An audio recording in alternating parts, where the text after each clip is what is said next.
الحمد للہ رب العالمین والصلاة والسلام علی سید الانبیاء والمرسلین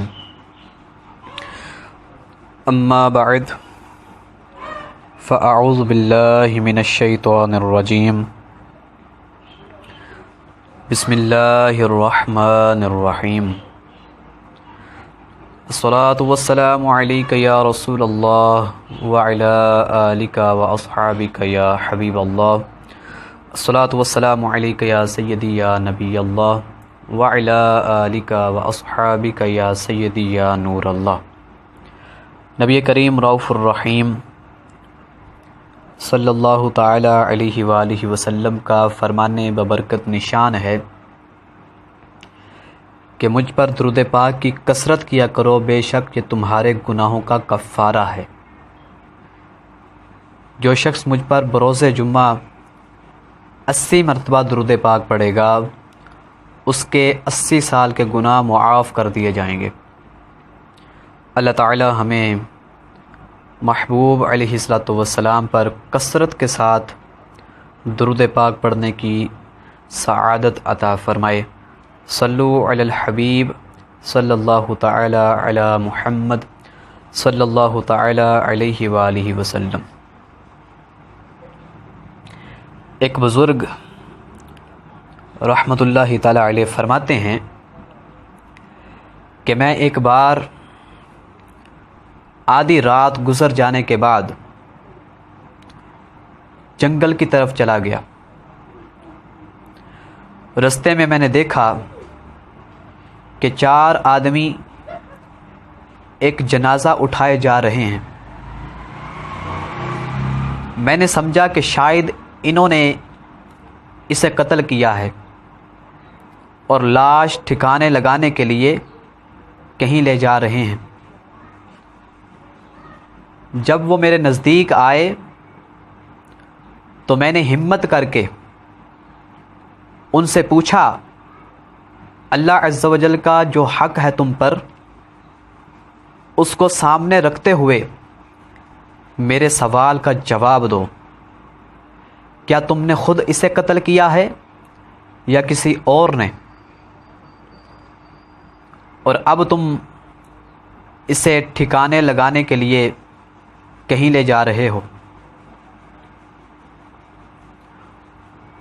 انہوں نے جواب دیا کہ نہ تو ہم نے اسے قتل کیا ہے اور نہ ہی یہ مقتول ہے، یعنی قتل ہوا ہے، بلکہ ہم مزدور ہیں اور اس کی ماں نے ہمیں مزدوری دینی ہے۔ وہ اس کی قبر کے پاس ہمارا انتظار کر رہی ہے، آؤ تم بھی ہمارے ساتھ آ جاؤ۔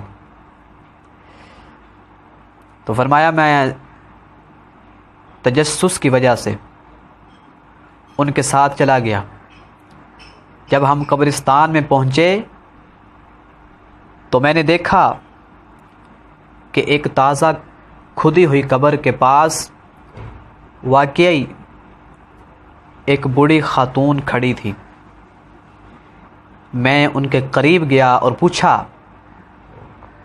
اماں جان، آپ اپنے بیٹے کے جنازے کو دن کے وقت یہاں کیوں نہیں لائیں تاکہ اور لوگ بھی اس کے کفن و دفن میں شریک ہو جاتے؟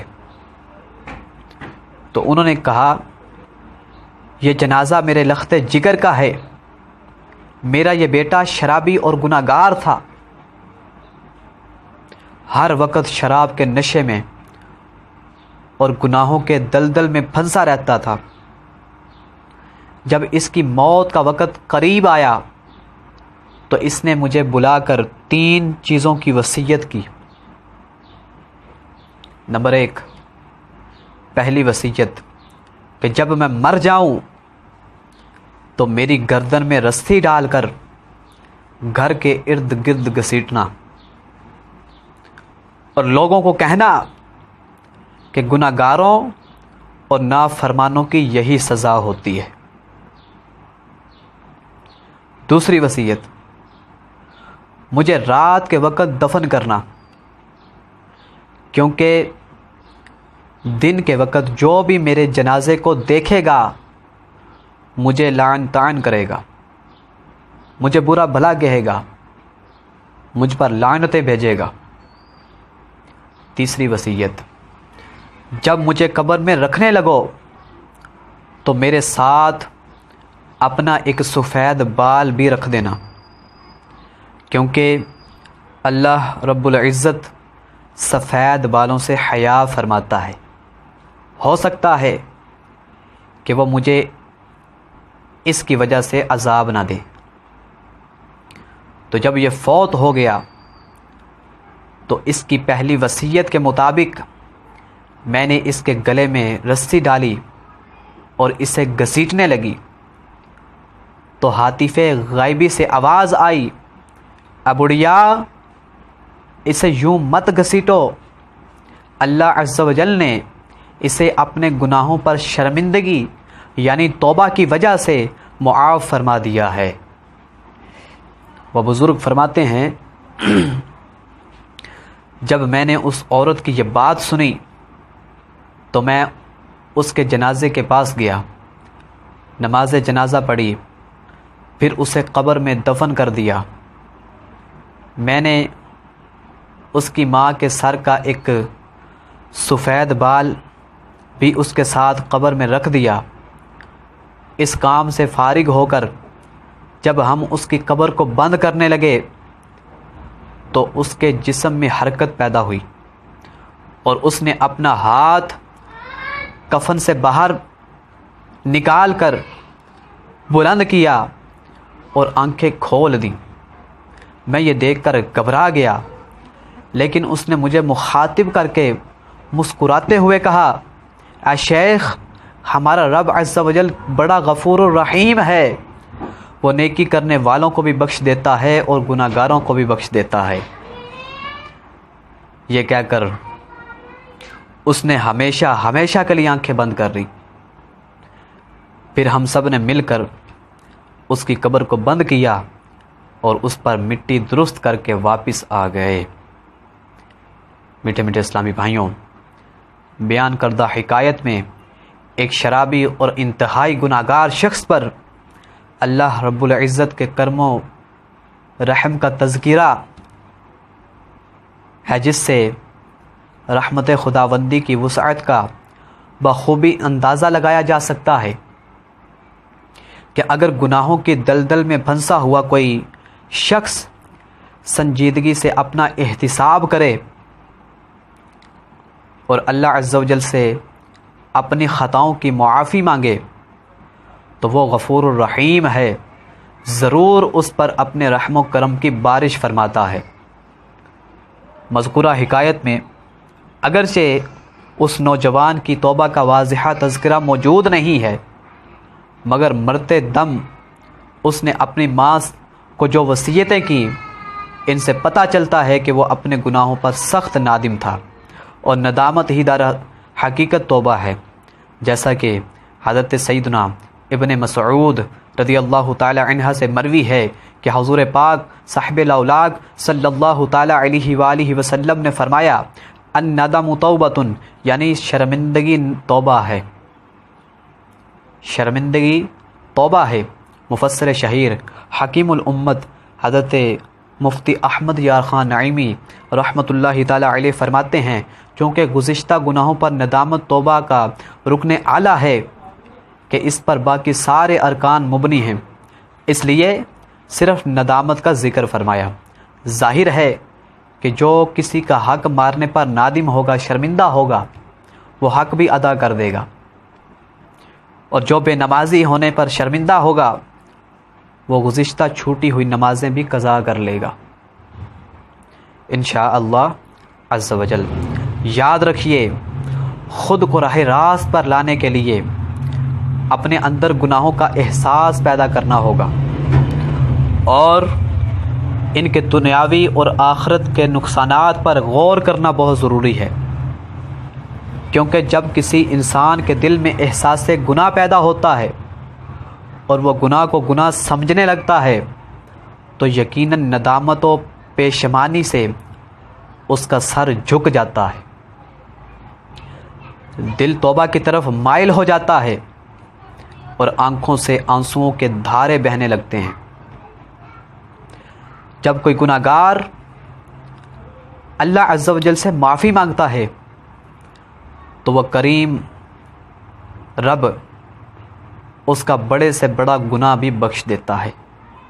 حضرت سیدنا ابو ہریرہ رضی اللہ تعالی عنہ سے روایت ہے کہ نبی کریم رؤوف الرحیم صلی اللہ تعالی علیہ وسلم فرماتے ہیں، ایک بندے نے گناہ کیا اور کہا اے اللہ عز و جل میرے گناہ کو بخش دے۔ اللہ عز و جل نے فرمایا میرے بندے نے گناہ کیا اور اس کو یقین ہے کہ اس کا رب جو گناہ معاف بھی کرتا ہے اور گناہ پر گرفت بھی فرماتا ہے۔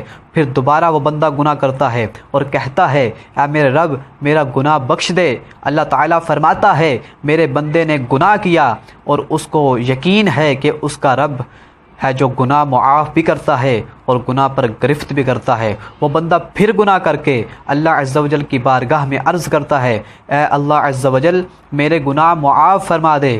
اللہ تعالیٰ فرماتا ہے میرے بندے نے گناہ کیا اور اس کو یقین ہے کہ اس کا رب ہے جو گناہ معاف بھی کرتا ہے اور گناہوں پر مواخذہ یعنی پکڑ بھی فرماتا ہے۔ پھر فرماتا ہے تو جو چاہے کر میں نے تیری بخشش کر دی۔ اور خبردار حدیث پاک کے آخری الفاظ یعنی تو جو چاہے کر میں نے تیری بخشش فرما دی، اس سے ہرگز کوئی اس غلط فہمی میں نہ پڑے کہ توبہ کے بعد سابقہ گناہوں کی معافی کے ساتھ ساتھ آئندہ گناہوں کی بھی اجازت مل جاتی ہے۔ علامہ ابن حجر عسقلانی قدس سراہ النورانی فرماتے ہیں اس کا مطلب یہ ہے کہ تو جب بھی گناہ کے بعد توبہ کرے گا میں تجھے معاف کر دوں گا، لہٰذا جانے انجانے میں اگر کوئی گناہ سرزد ہو جائے تو فوراً توبہ کرنی چاہیے، کیونکہ زندگی کا کوئی بھروسہ نہیں ہے۔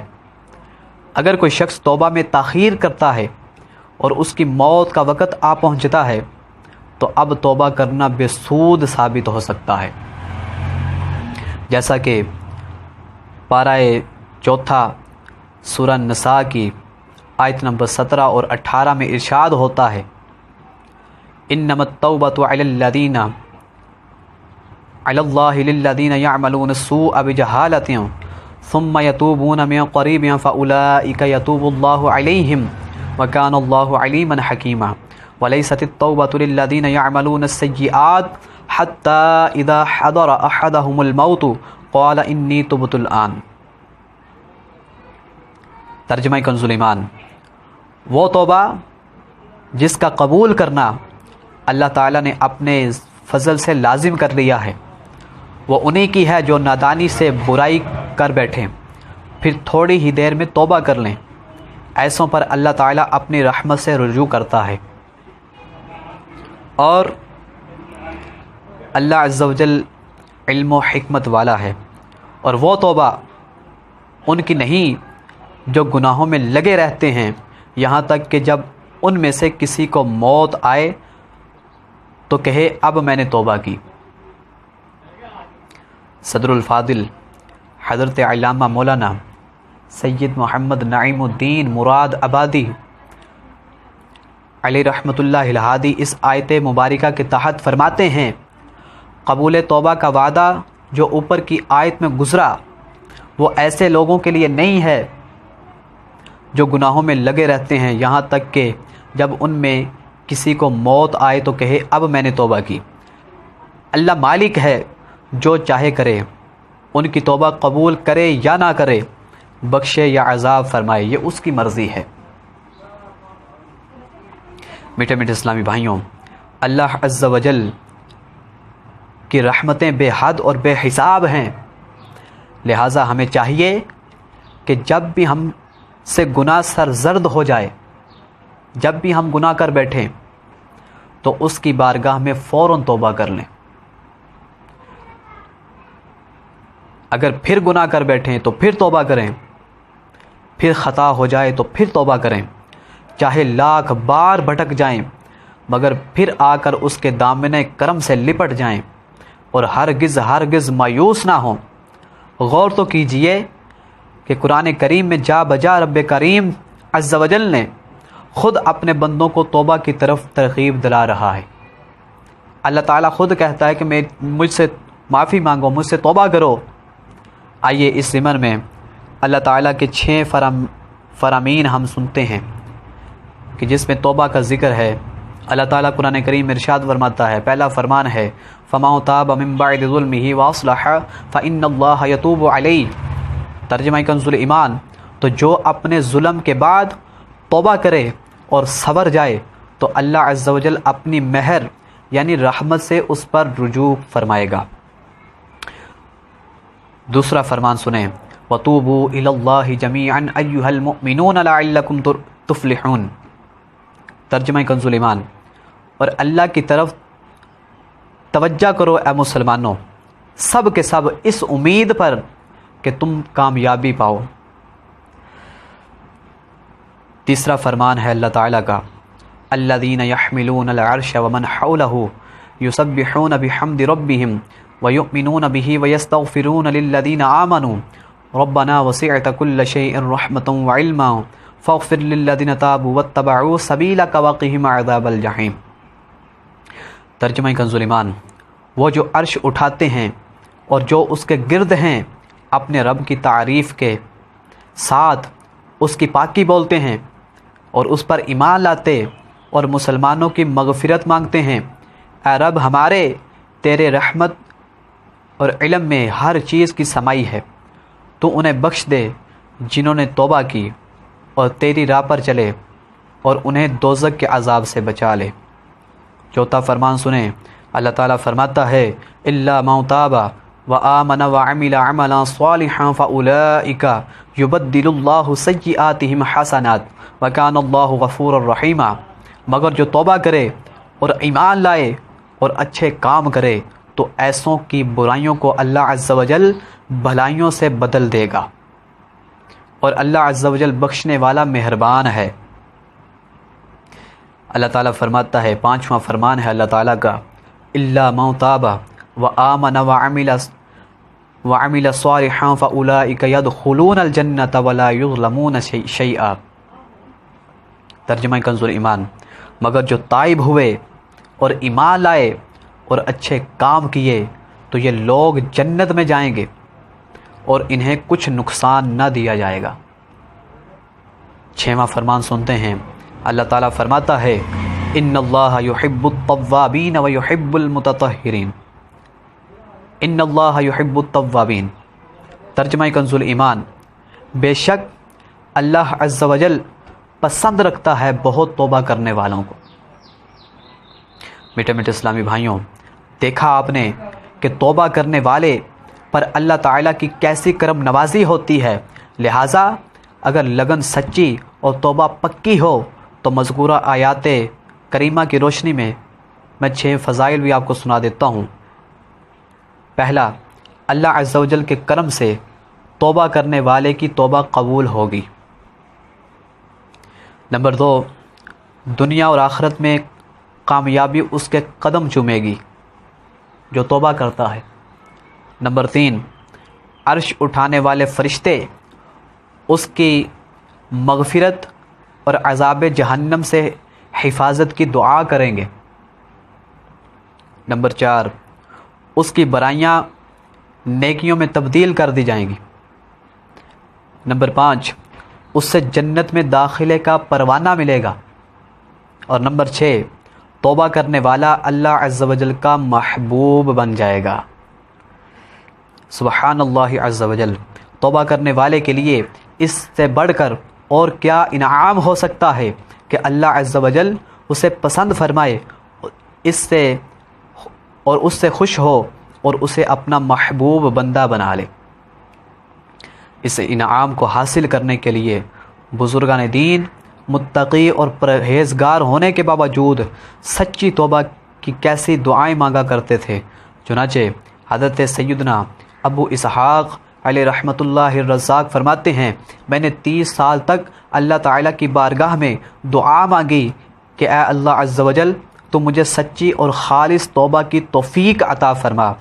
30 برس گزر جانے کے بعد میں اپنے دل میں تعجب کرتے ہوئے بارگاہ ایزدی میں عرض گزار ہوا، سبحان اللہ عز وجل، میں نے 30 برس تک تیری بارگاہ میں ایک حاجت کی التجا کی، لیکن تو نے اب تک میری وہ حاجت پوری نہیں کی۔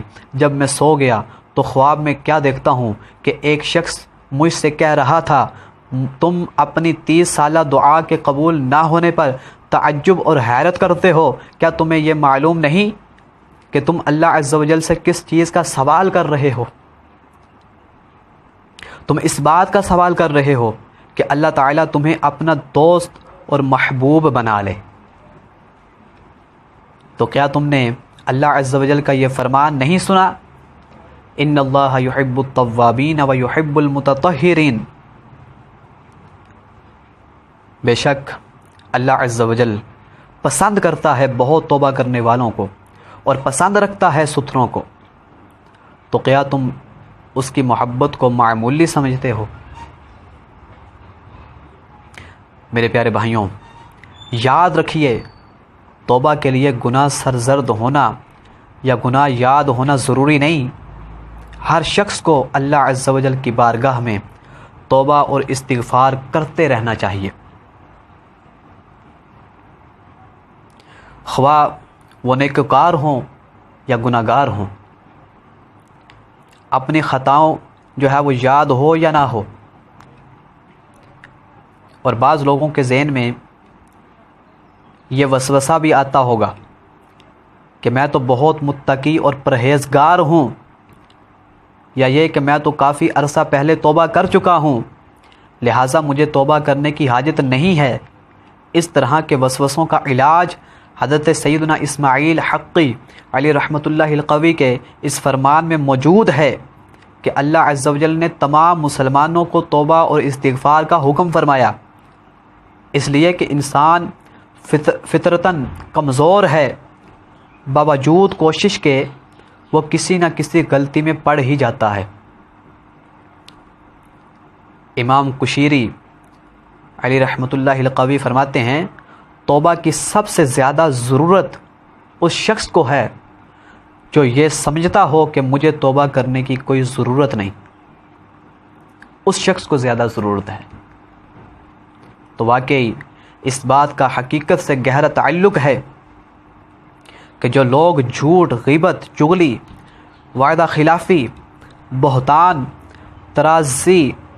ترازی، گالی گلوچ، فلمیں، ڈرامے اور گانے بازوں وغیرہ گناہوں میں ہر وقت مگن رہتے ہیں، وہ زبان حال سے یہی کہہ رہے ہوتے ہیں کہ ہمیں توبہ کی کیا ضرورت، جبکہ اس کے برعکس اللہ عز و جل کے نیک بندے گناہوں سے بچنے کے باوجود ہر دم خوف خدا عز و جل سے کانپتے، آنسو بہاتے اور توبہ استغفار کی کثرت کرتے رہتے ہیں۔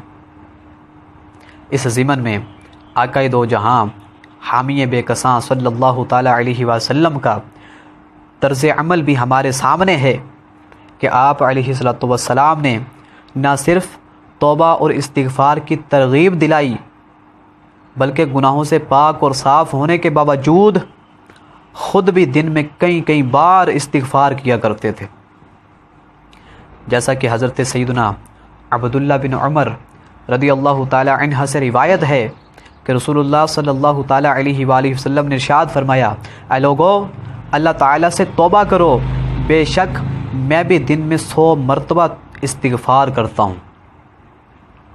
میں بھی دن میں 100 مرتبہ استغفار کرتا ہوں۔ حضرت سیدنا ابن عمر رضی اللہ تعالی عنہما سید دو عالم صلی اللہ علیہ وسلم کے توبہ اور استغفار کے معمول کو بیان کرتے ہوئے فرماتے ہیں، ہم رسول اللہ صلی اللہ علیہ وسلم کو ایک ہی مجلس میں 100 بار رب اغفر لی وتب علی انک انت التواب الرحیم کے کلمات پڑھتے ہوئے گنا کرتے تھے۔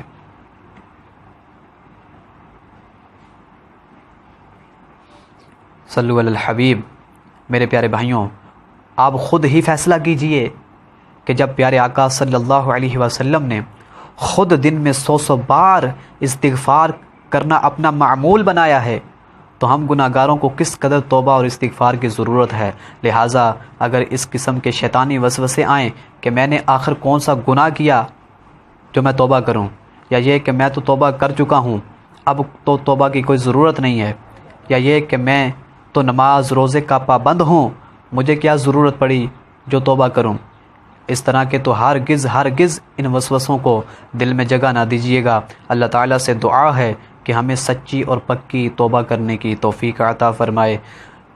صلو علی الحبیب صلی اللہ تعالی علی محمد صلی اللہ تعالی علیہ وآلہ وسلم۔